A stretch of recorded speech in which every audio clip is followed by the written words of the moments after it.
Jesus. I'm Ojoma Sharon Mercy from Gwagwalada region. I appreciate the name of the Lord for my life. By the grace of God, I'm saved.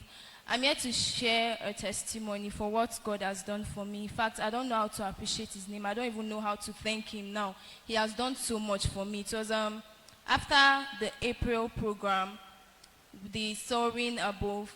Then shortly after that came the prayer conference, the campus prayer conference.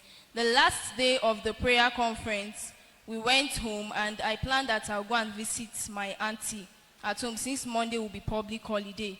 So when I reached the hostel, I overslept till after 6, reaching 7. So I said I must go to my auntie house today. And then I left, crossing to the other side to take vehicle. I waited for a vehicle to come and then a vehicle stopped in front of me. And it was 2 guys in front playing gospel music. They were dressed as if they are these churchy guys and all of that. And I entered the vehicle. Moving a little, another lady entered. She was dressing half naked. And then she entered and we're moving. Close to that staff quarters gate, the man then made a U-turn as if he's going back to Girida Zuba side. And then we shouted, we said, Oga, we are going to Gwagwalada. Where are you taking us to? And then the one that was not driving jumped to the back with a gun, pointing, like telling us that if we shout, he's going to shoot us. And then all of a sudden, he said we should bend down. And then I bent down. I was crying. I was praying at the same time. I was scared again. While the other lady was shouting that I'm a daughter of choosing, I'm a daughter of choosing, that you cannot do anything to me and all of that. And then they blindfolded her eyes with a blindfold. Before you know, they were moving. I don't even know what direction we were going to. So all of a sudden, we came down. They pushed us into a room and then they removed the blindfold. We were already inside a room filled with buckets of paint and all of that. So they said we should sit down. And then we sat down. The other lady was now shouting that they should let her go while I was praying, and because I know that the God I serve cannot disappoint me. I was praying and I was scared though, but I was still praying because I believe in my God. The other lady was shouting that they should let her go, that she wants to go home. They should let her go. All of a sudden, they brought out a knife and they stabbed her. And when they stabbed her, they didn't only stab her once. They kept on stabbing her. Like I was seeing the blood gushing out of her body. I was scared at the same time. I was thinking maybe when they are done with her, I think I'm the next. And I was still asking God for forgiveness in case I've gone against him in any way. And I was praying. And then when they stabbed her, she slumped on the floor. She wasn't actually dead, but they started coming close to me with the knife, and I was scared. I was praying. I said, God, this isn't the plan you had for me. This is not the plan you have for me. And before I could raise my head and look, the both of them stopped. It was as if they were being controlled. They stopped and then they turned back and left the room. So they turned back and left the room.